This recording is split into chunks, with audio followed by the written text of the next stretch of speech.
Okay.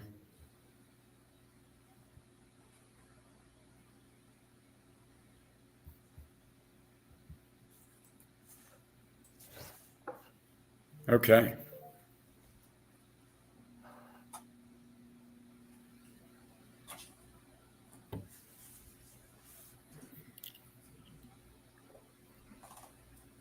Let me know, Dean. Okay.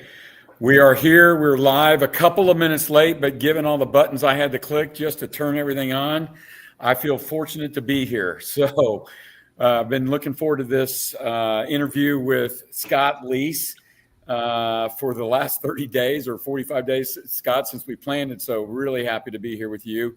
But before we get started, I want to thank our sponsor, introduce the sponsor, and we can move forward. So our sponsor today, webinar, he's the CEO and founder of Signature XL, a premier national notary signing agency. They have over 70,000 notary signing agents across the country. They're integrated with most of the title production software platforms and carry some of the highest insurance coverages in the industry. Signature XL is the #1 signing agency in the Qualia vendor marketplace. That's hard to do. In volume and ratings of 4.9 out of 5 on thousands of client surveys. The company is also the national notary signing, the only national notary signing agency to be certified as an Alta Elite provider and be awarded the BBB, that's the Better Business Bureau's prestigious Torch Award for Ethics. Chuck, thanks for being our sponsor of this event. And please tell us all how you came to know Scott. Thanks, Rob. It's a great pleasure to be here today. Going back to 2019, we were very early in our growth, and I was looking for ways to expand our client base. As I was looking through my connections in LinkedIn and the industry, I came across Scott Leese with Qualia. I didn't know much about Qualia at the time, but I reached out to Scott to see if there was any possible opportunities to do business. He connected me with the folks that ran their vendor marketplace. He suggested that'd be a good opportunity to look at. That introduction resulted in tens of thousands of orders and 8 figures in new sales revenues over the years for us. As I followed Scott and had opportunities to get to know him and his work, I was very much aligned with his sales process. It was about finding the prospect's issues rather than just pitching your product or service. I heard his story about starting with Qualia when it had 0 revenue and creating explosive growth. I'm excited to have him share that story with a much wider audience in the industry. So I'll throw it back to you, Rob, and you can introduce Scott and we can get going.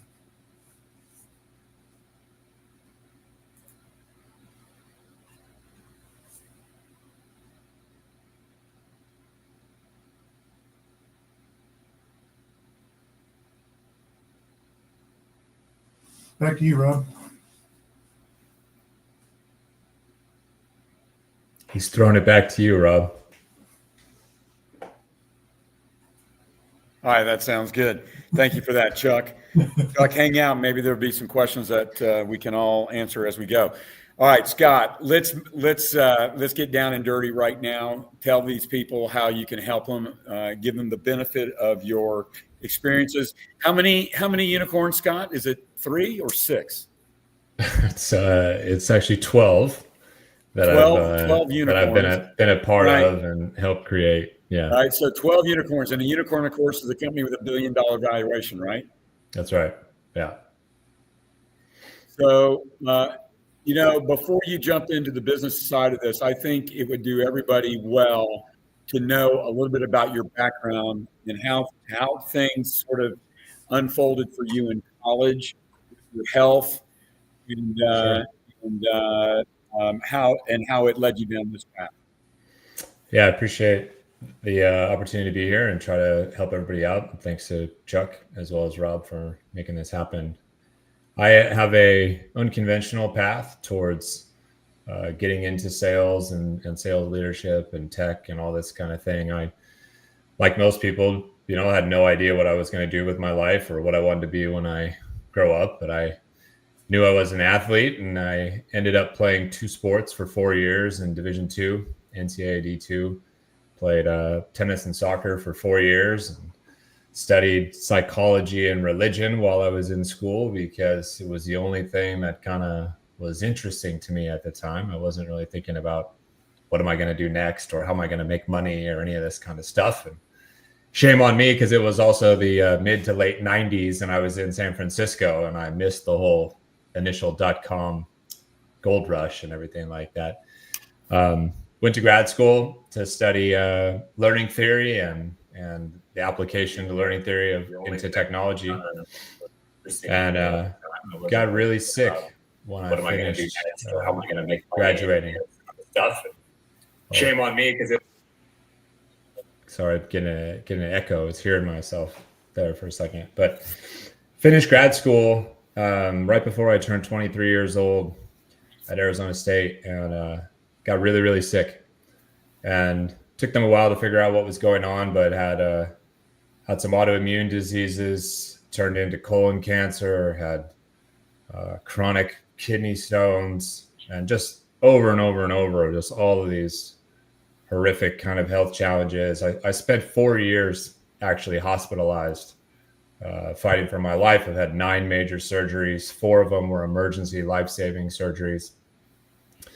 And in the process of being hospitalized for 4 years and having all these horrific illnesses and pain and all this stuff, I got hooked up to opioids and narcotics, and was on pain meds for 4+ years in the hospital. And when I was done with all of my surgeries and supposedly healthy, I now had to kick off of dope because that was an unplanned side effect of everything that I'd been through. So long and winding road. I'm 27 years old at this point in time.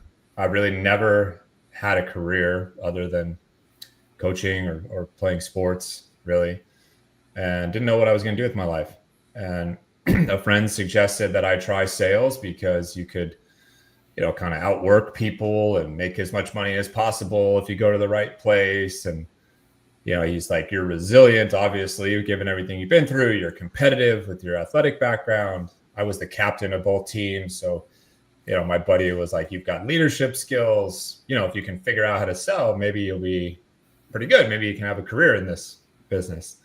And he was making, something like $250,000 at the time, which I thought was an astronomical amount. So I thought, well, if this guy, can do it, maybe I can give it a try. So that's what I did. I found a very small tech startup in the San Francisco Bay Area and took an entry-level job. And as I was going about figuring out how to make sales, I realized that my background actually had kind of prepared me very well for this field. And I learned pretty quickly how similar the act of selling was to getting somebody on the road to recovery from addiction and health struggles and things like that. And I ended up kind of overlaying this sales theory on top of my work, and did really well and started teaching it to other people, and off we go. And the rest is kind of history. But I think it's interesting to share, my background, because I don't come from, some fancy Ivy League school or some trust fund situation. My parents were not entrepreneurial. They did not run businesses. My mom was a part-time nurse. My dad was a teacher. I come from a small town and very far in Northern California. So I had no model for entrepreneurship, for making money, for any of this kind of thing. And so, I like to tell the story just to let people know that, if I can kind of figure it out, I think that they can too. That's my background. Hey, Scott, I'm not sure if Rob can hear us. Maybe if you want to transition maybe into how you got involved with Qualia, the story there. Yeah, so it was 2016, early 2016. I had already been a VP. And the honest to goodness truth about all of that is it's still the health issues, not the addiction, of course, but the health issues still are with you today at times. And you shoulder that load while you're doing everything else that you're doing, right? Well, yeah, that's correct. It's not like my health situation is just over and done with. I am missing a large intestine, for example. The damage from Sorry, Scott. medications and surgeries and everything, still lives with me today, and it's something that I've got to deal with all the time and kind of push through for sure. But it's my normal, right? And other people's hell is my normal now, and I think we've all been through something that the rest of the world would look at and say, man, I have no idea how this person got through that thing. And I think if we use that the right way, we can turn ourselves into a bit of a superhuman, and rather than something that holds us back and inhibits us, it can kind of propel us forward. And this situation for me and the illness for me has given me a strong sense of urgency, a sense of purpose, a desire to kind of make the most out of my time and kind of have a bias towards action rather than kind of overthinking, overanalyzing. And I try to preach and teach that and surround myself with people who are looking to do something special. And I kind of seek out those opportunities. And that brings me to Chuck's question, which was how do I get involved with Qualia, which is, I'd been a VP of sales 5 times already. A couple of those companies had sold for north of 9 figures. And I had written a book or 2, I think maybe 1 book at the time. And I had started dabbling in some coaching and some consulting. And I had a good friend of mine who had raised money through a venture capital firm. And that venture capital firm was asking around on behalf of Qualia, does anybody know somebody who's a good VP of sales, chief revenue officer type person? And God bless my friend Jeff. He threw my name in the ring unbeknownst to me. And the next thing I know, I'm getting messaged by this venture capital firm and the guys at Qualia. So I went and did a little bit of consulting for them for a little bit and was talking to them about their product and the industry, which I knew absolutely nothing about.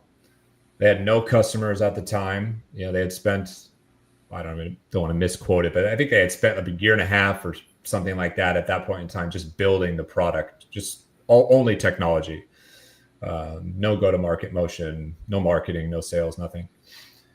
And through the course of the consulting engagement, I just started being taken aback by, in my opinion, which was really old, antiquated competitors in the industry.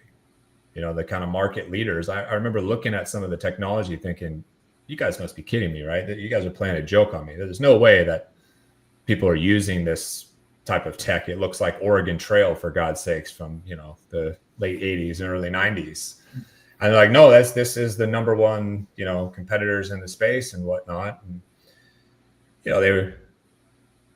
were going to start a search for a VP of sales, and I just thought, well, shit, why don't I do this? I wasn't ready at the time to just be a consultant. I wanted to get back in the ring and build something from scratch, and I was being very picky.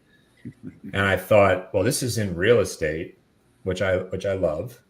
This is ground zero, which I love. In my opinion, they've got the best product in the industry already, just nobody knows about it.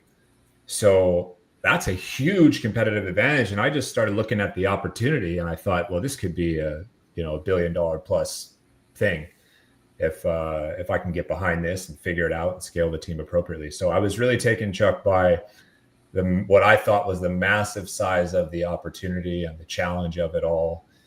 Everybody was saying, you're never going to be able to cold call in this industry. You're never going to be able to cold email and prospect in this industry. And, this tech sales stuff that you've done, it doesn't work in this industry. And every time somebody said something like that to me, I just thought, oh, that's a challenge right there.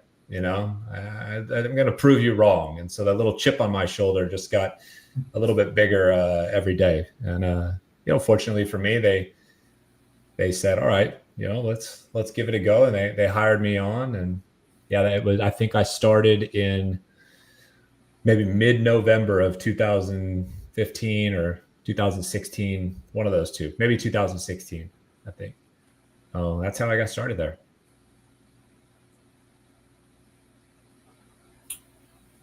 Awesome. So that's an interesting story. Obviously, a lot of challenges, a lot of opportunities. Maybe take us through the steps once you started there. What was the first thing you did, and how did you scale it to the point when you left the company, and what you were able to build in that time period? Yeah, the first thing that I worked on was just simplifying everything. One of the things that technologists and startup founders, especially product founders, struggle with is they fall in love with their baby, and they want to explain, all 10 million things that the product does. And I had a very strong belief, and still do, that simplicity wins. And so we need to figure out how to take this complex thing and dumb it down so somebody not from the industry even can understand what the heck it is we do and why what we do is important. And that starts with, what is the problem that we're trying to solve?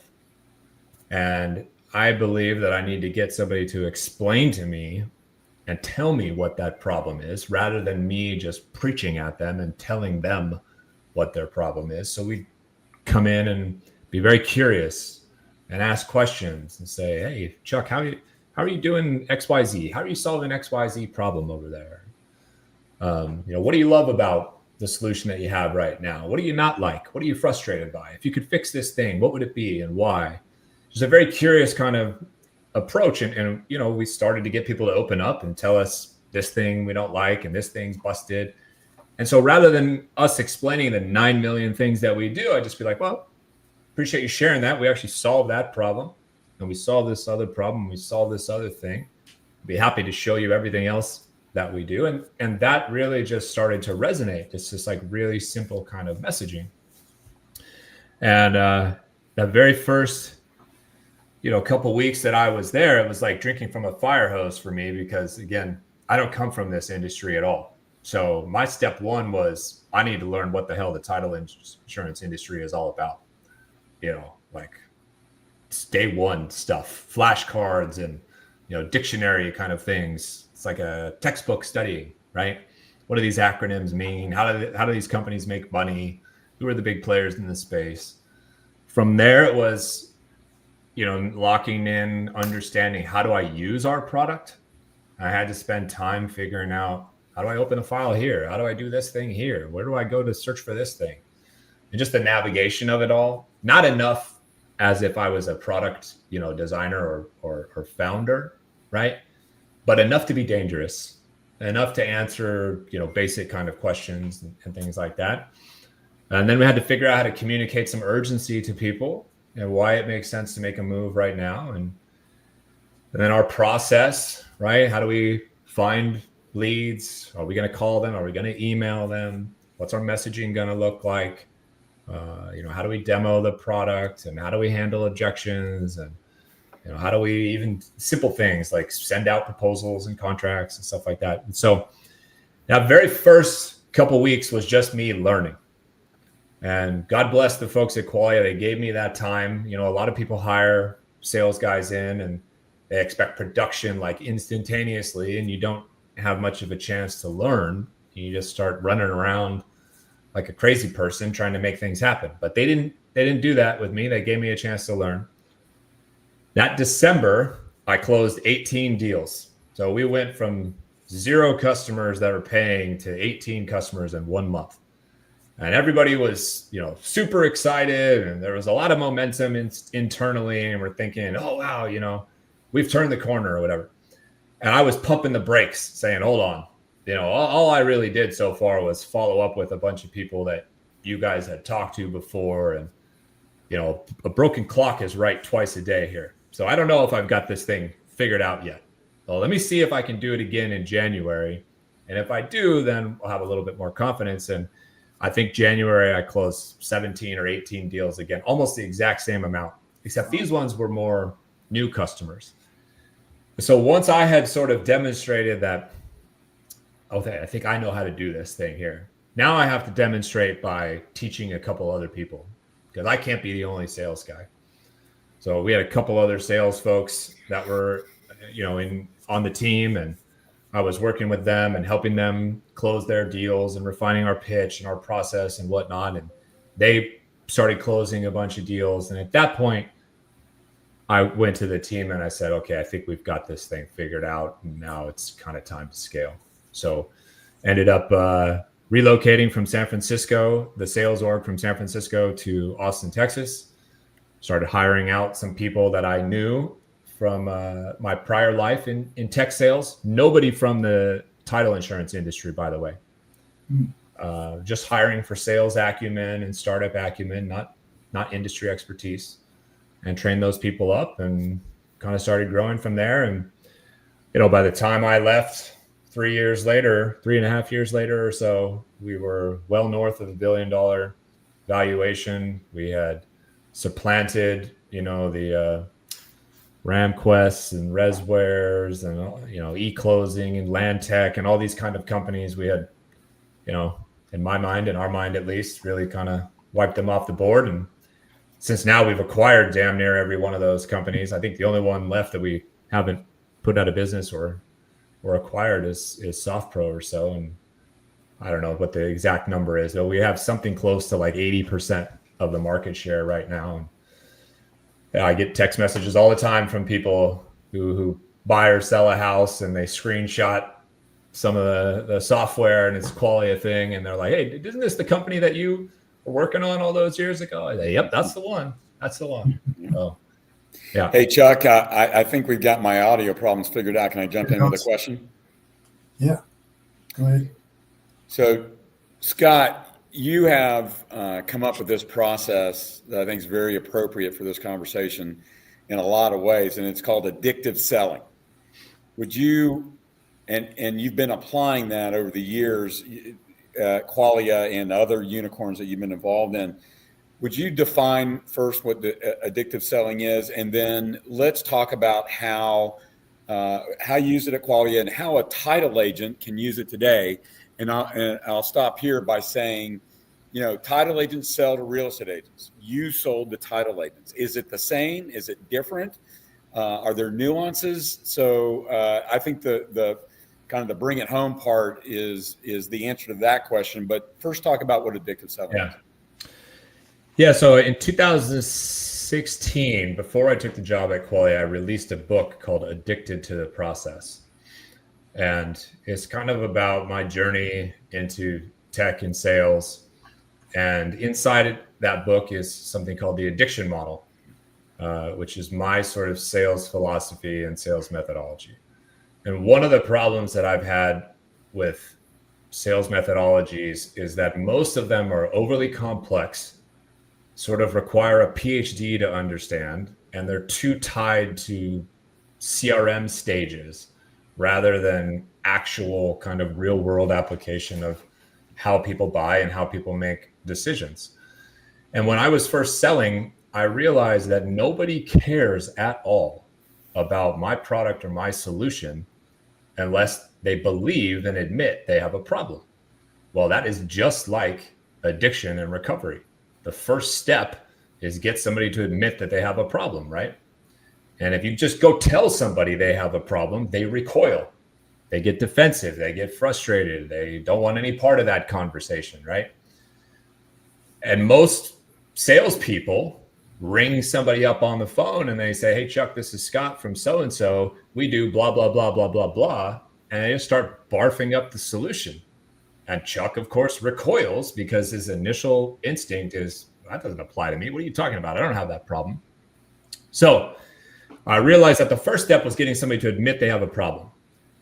But that's not enough to drive action and change with addicts and people who have substance issues. We all know that. Unfortunately, some of us have been through it, or we at least maybe know somebody who's been through it. You know that that admission is not enough to get change to be enacted. The next step is they really have to understand why it's important to change. And it sounds simple, but a lot of people just really don't get it. Nobody's ever taken the time to break it down to them. Hey, you know what you're doing to yourself?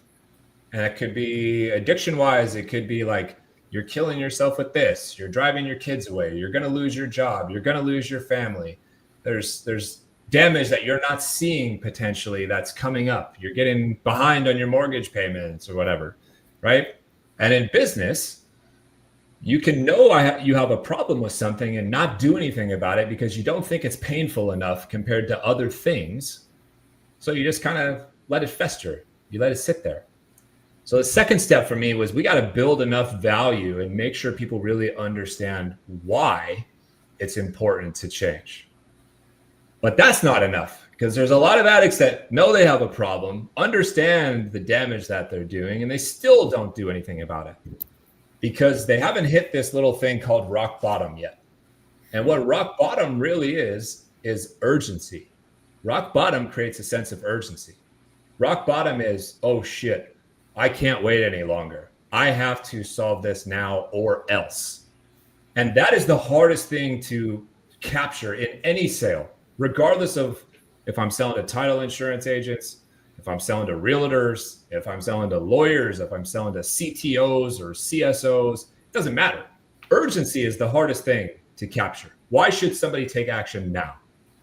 So I have to find a way to perhaps quantify the problem for somebody because that drives urgency. Maybe it's about ego and competition. Like, hey, Chuck's doing this, Rob. Are you sure you want to fall behind Chuck? I don't know what the urgency is. That urgency is nuanced a little bit, but I have to find it. I have to make somebody admit, not only do they have a problem and they understand why it's important to solve, but they admit to me, this is the number one thing we need to fix right now. And in my addiction model of selling, then and only then should you start talking about your product and your solution. So it goes find pain, build value, create urgency, discuss solution. It's 4 simple steps, super simple methodology, and it resonates with a lot of people because it's not complex, because it's real world, it's real life. Some people have been through it before, or they've had family members that go through it before, and it just freaking makes sense. When you do a mock sales call in your head right now and you think, what does it sound like when a salesperson calls you? The immediate thought is probably, hey, Rob, how's it going today? This is Scott from so-and-so, and we do blah, blah, blah. And you can hear it, and you just immediately turn off. So my job was to create a methodology and a process that was the opposite of that. That just was asking some questions, being curious, getting somebody to admit what's going on, making sure they understand why it would be important to fix that thing, why it makes sense right now above all else to prioritize fixing that. And at that point, they'd usually say, well, is this what you do? Tell me how you guys solve that over there. And once they do that, they've given me permission to talk about my product or my solution. And that's the addiction model of selling. And I've applied that for 22 years across every industry you can think of, all types of sales cycles, every continent on the planet. I've yet to see it, kind of not work. And I'm pretty proud of the fact that I think it's still relevant today. All right, so let me press you on this point just a little bit, because I can hear the wheels turning with the audience. Scott, I'm a title agent. I'm not, but let's just say, Scott, I'm a title agent. I've been in front of the same realtor 2, 3, 4 times. I say, how can we help you? I've tried this, and that, I've done this, a handful of times. It just hasn't gone anywhere. It doesn't seem to work for me, Scott. Am I different? Am I doing it wrong? What do you say to somebody who is thinking about that right now? Well, there's usually a couple things that are going on. Number one, you haven't done it long enough or consistently enough. So you're sort of trying it 3 or 4 times and not getting a result and then saying, oh, that doesn't work, right? But it doesn't work like that. I mean, I could go do that 3 or 4 times today and have it not work. We have to remember that, metaphorically here, 99% of the time, salespeople fail. And even if you do things the right way, you're not guaranteed the outcome that you're looking for. It is the hardest profession out there for a reason.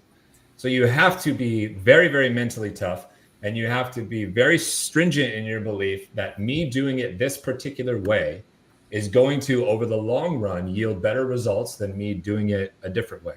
So most people don't stick with it long enough, is my point. The second part is your execution of it. If you're not getting the results, is the problem. You're not doing it right. I don't know exactly how to diagnose each particular person, but some people get somebody to admit they have a problem and then jump right to the product and solution, and they skip over education and urgency. Some people jump over the, value section and go right to the product. Some people are too aggressive with it.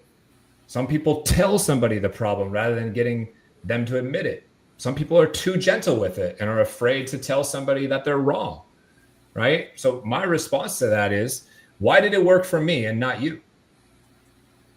There has to be a reason. Why is it working for all these other people and not you? If you think you're a special case, I'm sorry, but you're wrong. So you don't believe in it enough to try it long enough to see the results, and you're just not executing it exactly the right way, and you just need a little bit of fine tuning and a little bit of coaching around it. That's all. It will work, and it does work. You hired, according to the word on the street and a little bit of conversation between you and me, you hired a bunch of reps, and I mean a lot of them, who had no experience in title. Yeah. Are you crazy? No experience in title? How does that, tongue in cheek here, how does that work? How did you do that? Well, one of the most common mistakes that business owners make is they optimize for industry expertise rather than sales acumen. And, it's a lazy kind of hiring play, because you're probably thinking to yourself, like, I'm busy. I don't have time to pour into coaching this person or training them up. I need somebody who can show up on day one and is ready to rock and roll and knows what they're going to do. You're just not willing to invest in people, basically. And that is the wrong way, in my opinion, to be a leader, and the wrong way to build a company. You also end up with this myopic way of thinking. If everybody comes from the same place, everybody thinks the same way. So you don't have any diversity of thought. You're unwilling to try new things. You quickly shut down new ideas with, oh, that won't work because X, Y, Z reason why. And I didn't want an organization like that. Learning about title is easy by comparison to learning how to be a top-notch salesperson. One is just book smart. I can read enough and listen to enough people and memorize stuff about the title insurance industry. I could teach somebody that given enough time. Sales is not like that. Sales is different. It's very nuanced. There's 1,000,001 different layers to it. You can say the right things, but not believe it. You can have success, and the first time you get punched in the teeth and have a down month or a down quarter, you fold and give up because you don't have the right amount of resilience. You can be scared of prospecting and rubbing somebody the wrong way so you don't get started. I didn't want to start from square one with somebody who had no sales experience. I thought, well, we could teach people about this industry. So I talked to people about what I saw as the opportunity. I saw the opportunity as, listen, everybody, this is me recruiting. You can go get another tech sales job anywhere else. Sure. You can sell marketing technology, CRM technology, sales technology, all this other sexy stuff. Or you can sell this platform, this very unsexy industry, this forgotten industry. We can redefine a category. We can be a part of something special and build something from scratch. You can learn something that is actually important for your life, by the way, to know more about real estate, to know more about title, since if you buy a house, you're going to be a participant in this type of thing. And if you're willing to just educate yourself a little bit about this new industry, I think the opportunity is massive. We're selling into the real estate sector. Think about how much, kind of our total addressable market is that's out there. Think about how big this company could become. Think about the growth opportunities inside the company should you come here. And, that message resonated with people, right? And the first people that I went to were people who I had worked with before at other technology companies, just to kind of prove my thesis that people with good sales experience could figure this out. And those initial hires of mine, some of them are still at the company 9 years later, still selling, still in leadership positions or operational positions. That's awesome. Still a part of the company. And I know from there, I would obviously expand to people that I don't know, but people who came from tech sales and things like that. Because again, I wanted diversity of thought. I didn't only want to work with people I'd worked with before. But I did not believe and still don't believe in hiring industry expertise when you're just building from scratch. I don't believe that.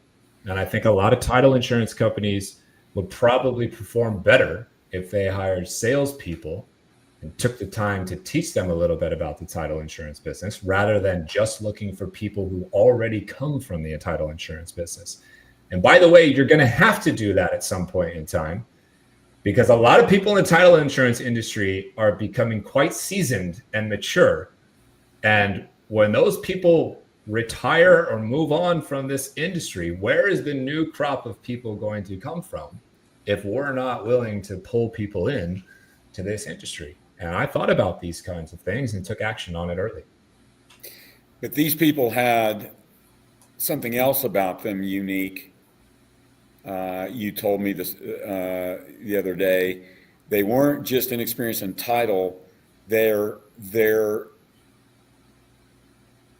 situation, their personal situation also jumped out at you, right? Yeah. Well, I'm given everything that I've been through, I have a soft spot for people who are at a place in their life where they're at and what they've been doing and what they've been getting is no longer good enough. And they are willing, ready, and able to make a change. No questions asked. So I would hire people who, came from, let's call it broken backgrounds a little bit. People who'd maybe had one too many jobs, people who'd had difficult personal lives, been through some trauma, maybe somebody who'd, just been through a divorce, somebody who's a single mom with a couple kids, kind of people that others would look at as cast-offs and maybe not the right kind of cultural fit. I looked at them as somebody that would be willing to do whatever it takes because staying put or failing was no longer an option for them.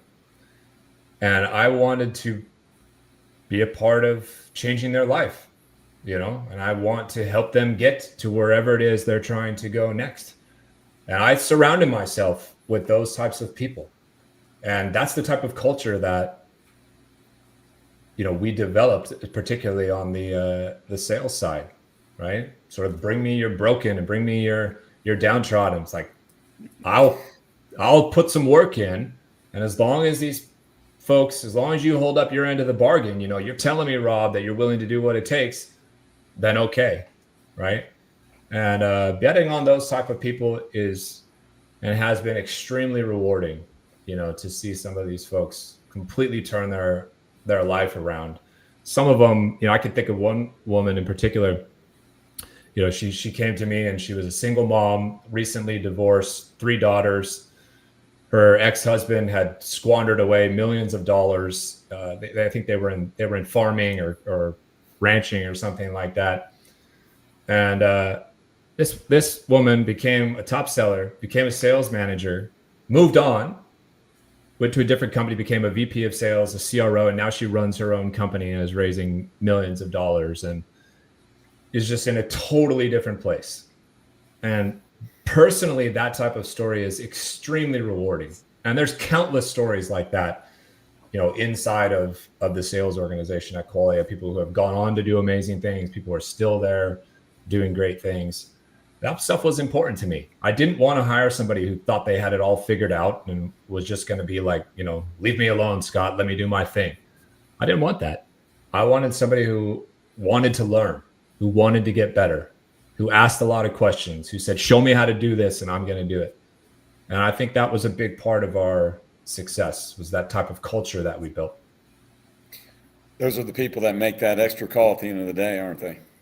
Yeah, they are, because they are no longer willing to accept what they've previously been willing to tolerate.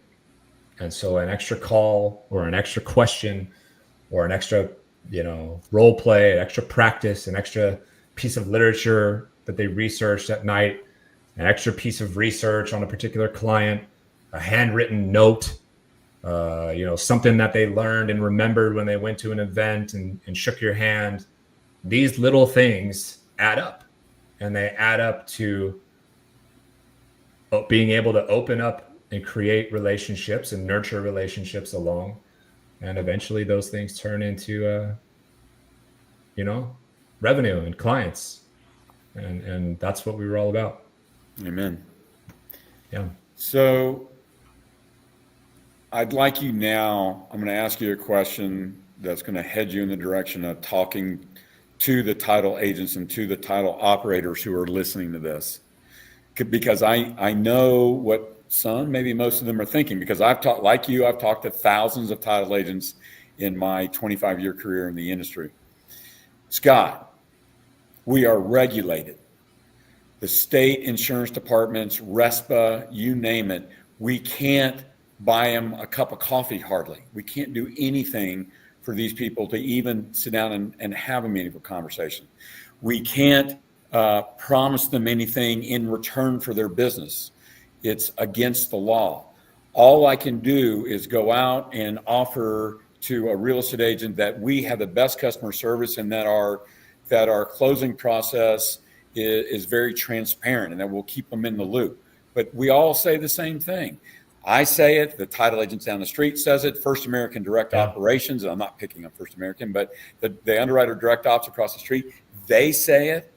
We might look for the new shiny technology that makes us maybe better, faster, or cheaper, but they come very few and far in between. Scott, I'm hemmed in. We've asked these agents, how we can help them. They don't tell us much. They probably don't trust us a whole lot, or they're just not comfortable talking about their business.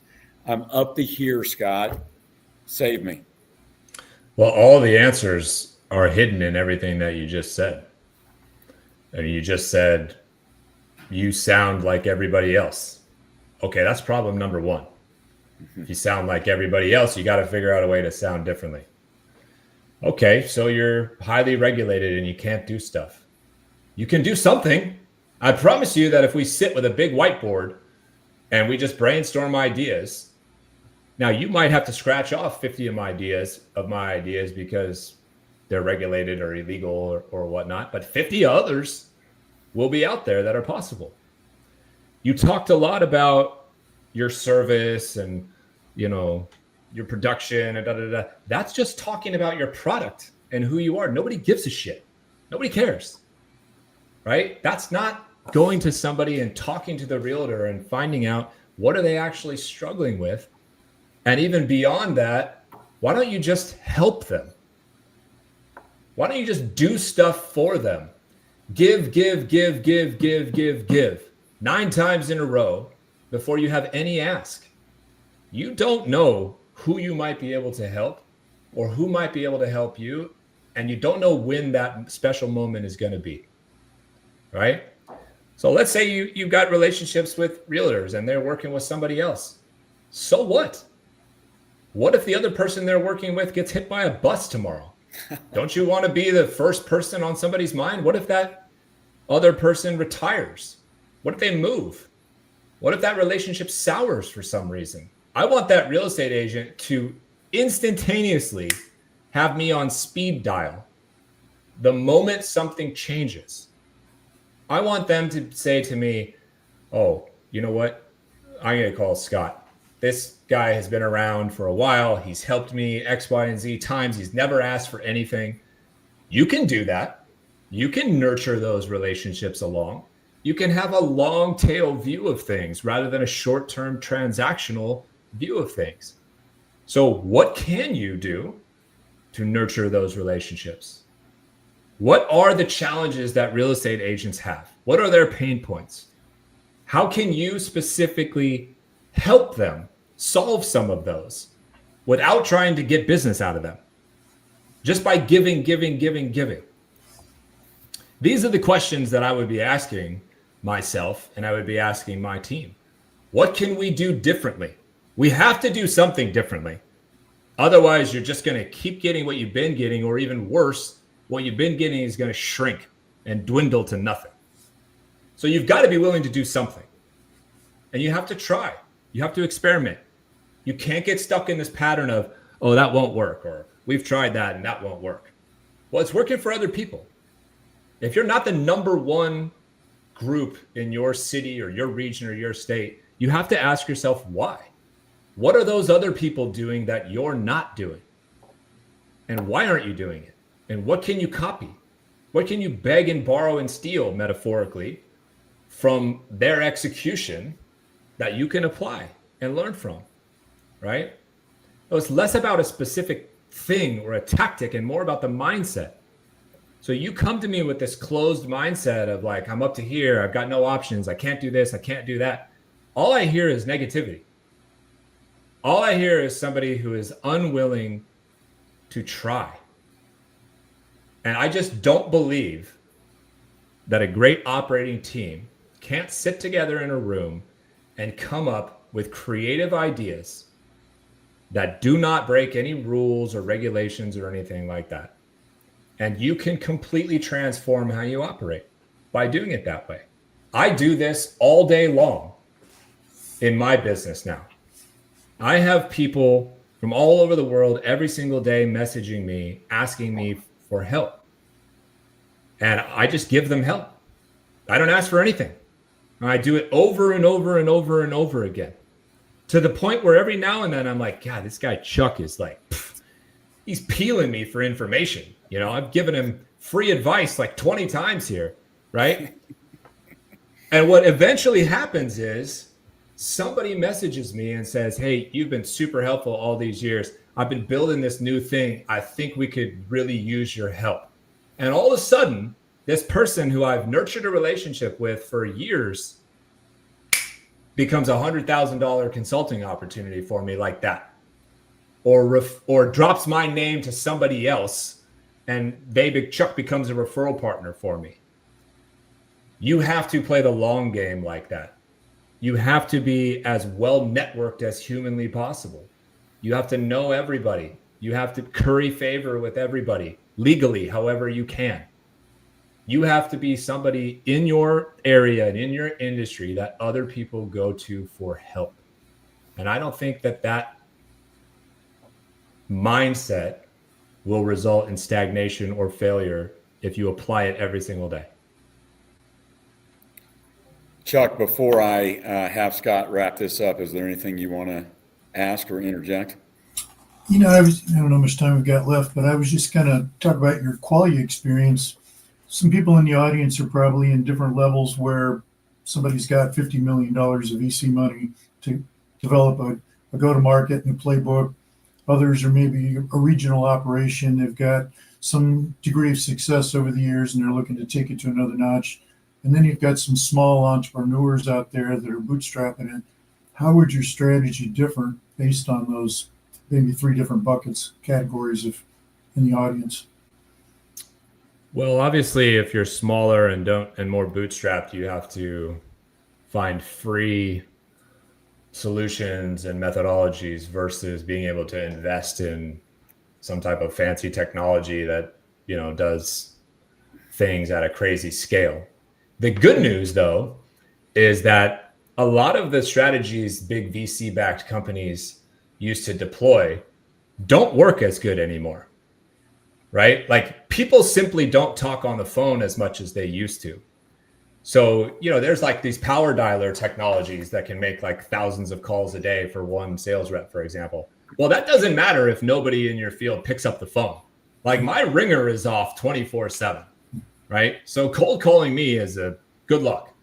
You know, you leave a voicemail for me, Rob can attest to this. My voicemail literally says, I never check my voicemail. You should text me. Correct. Right.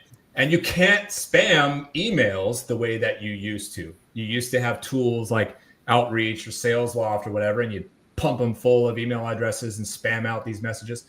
Those just get blocked. They get filtered out now, right? So to me, that has actually leveled the playing field where a bootstrap person has the same type of opportunity. Because whether you're bootstrapped or VC backed, you now have to do unscalable things in order to curry attention. You have to stand out somehow, right? So the first thing that I would do if I was bootstrapped would be to build as big a network as humanly possible, a digital network. Networks are not offline anymore. They live on places like LinkedIn or like Instagram or like Slack groups or kind of micro communities, you know, where people share information and refer people to each other and this type of thing. You have to have as big a network as humanly possible in order to do that. The second thing is the messaging. Rob said before, we all sound the same. Okay, well, you have to figure out how to zag when everybody else is zigging. Now, I don't know what that messaging is specifically for each person out there, but that's how you have to think. You want to think, how do my competitors go and get business right now? What can I do similarly to them that is working for them? And what can I do differently to stand out from them?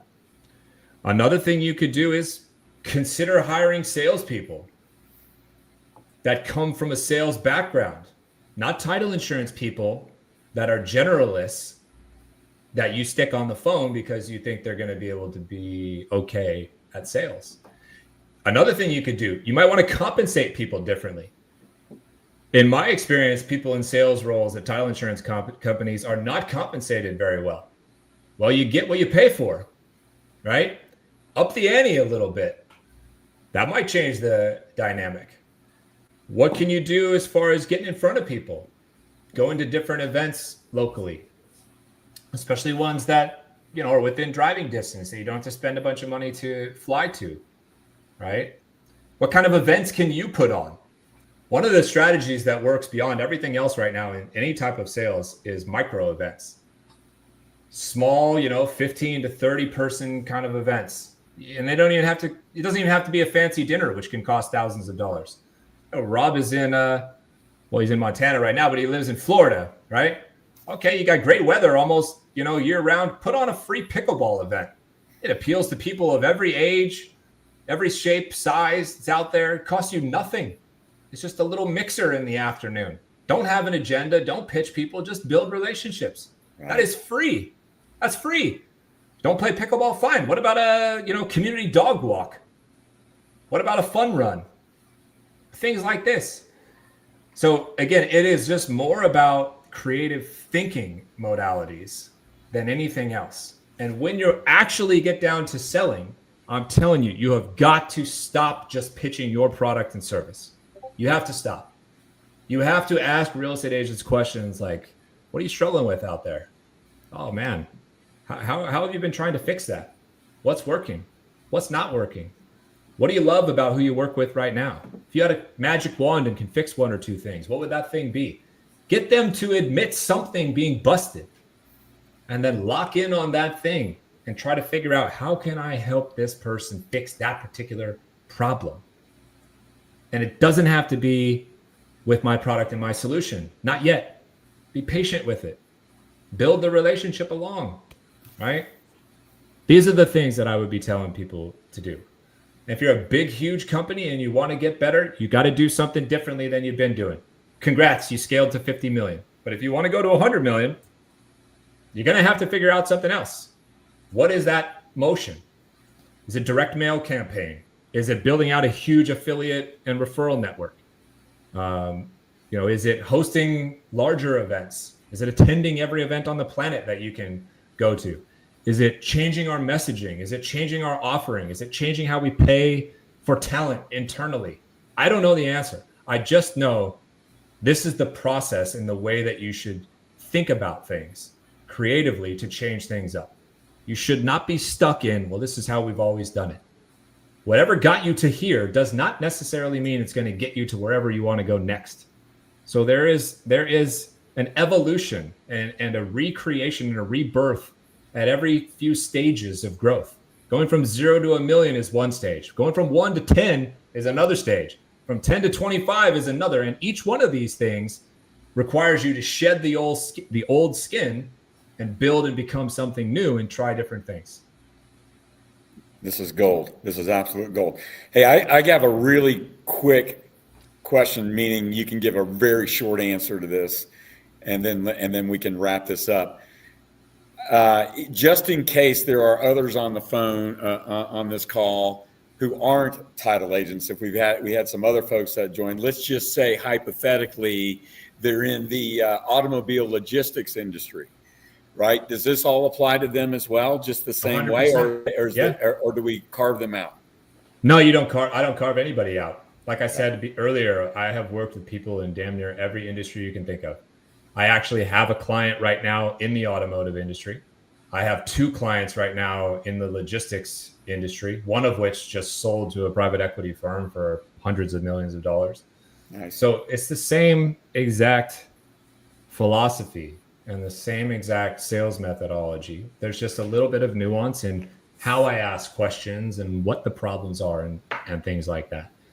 You know, and if somebody was looking to get started on stuff like this, the simplest thing you could do if you want to learn more, check out my book, Addicted to the Process. It costs like $9 on Amazon or something crazy like that, right? It's a short read. It's less than 100 pages. It's like 91 pages, right? Read that, get more in depth with it, right? And kind of go from there. And if anybody has questions, you know, just shoot me a DM on LinkedIn. I'm happy to help. I can, you know, answer specific questions that people have.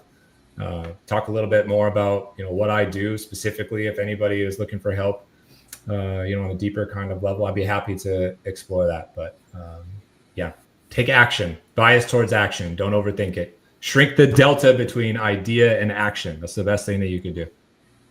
So in closing, I'm going to say this is how we met. I reached out to you looking for, you know, a different way, a breath of fresh air. I hadn't been in the industry for a while after selling my company, and I started coming back in. I felt a little bit behind, right? I felt like I was not very connected. And you and I collaborated. You became a consultant to me for a period of time. Well, you still are. And you've given me way, way more in value than you've ever charged me, which I can't tell you how much I appreciate, which I will spend a long time trying to repay that because I want to. And you've been so helpful to me and to Chuck. So if I'm interested in a workshop or ongoing consulting, or maybe I'm that company that's ready for a full-on fractional CRO, the way Qualia hired you. I mean, you know, what do I do? Just reach out. Is that the DM message to you or what? Yeah, it's just a simple message. You know, I just DM me on LinkedIn is the easiest way to find me and get a response, and just let me know what you're up to and what you're struggling with. And, you know, you won't find me just pitching you. You'll find me actually trying to help solve a problem, you know, or two the best way I can. But I do, you know, all the things, whether it's a virtual training or an in-person training or a sales kickoff event or full-blown consulting engagement. All of these things are, you know, potential ways that we could be helpful. Or if nothing else, we just become kind of, you know, LinkedIn pen pals a little bit, and you peel me for some advice now and then. And I just try to be helpful. And I just have a belief that at some point in time, if I help enough people get what they want, then I'll end up getting what I want. And I just stick with that philosophy. Are you giving pickleball lessons these days? I wouldn't say I give a lesson, but I might be able to whoop a lot of people on this call right now. I'm pretty good. I'm pretty good. Well, don't forget I played college tennis at a very high level. So, you know, you stick a racket in my hand of any kind, I got a little bit of an advantage straight away. It sounds like Rob and I are. Okay, there Chuck. we go. Rob and I have a challenge. Gauntlet throw. That's right. Chuck, thank you very much for hosting this. People can DM you on LinkedIn if they have questions as well, correct? Yeah, that's right. Yeah. All right, awesome. Thank you very much, everyone. If you'd like a recording of this fantastic interview with Scott Leese, it will be sent to you, not to worry. If you have others you want to share it with, please do so. I'm available as well to you through LinkedIn, or you can email me if you have that. And you can find me on LinkedIn, Robert Reich, R-E-I-C-H. Scott, as always, this was our second interview. Thank you very, very much. You're welcome. And we want to have you back, and maybe we'll get some more audience participation on the next one. Thank you. Fantastic. Thanks, Scott. Great stuff.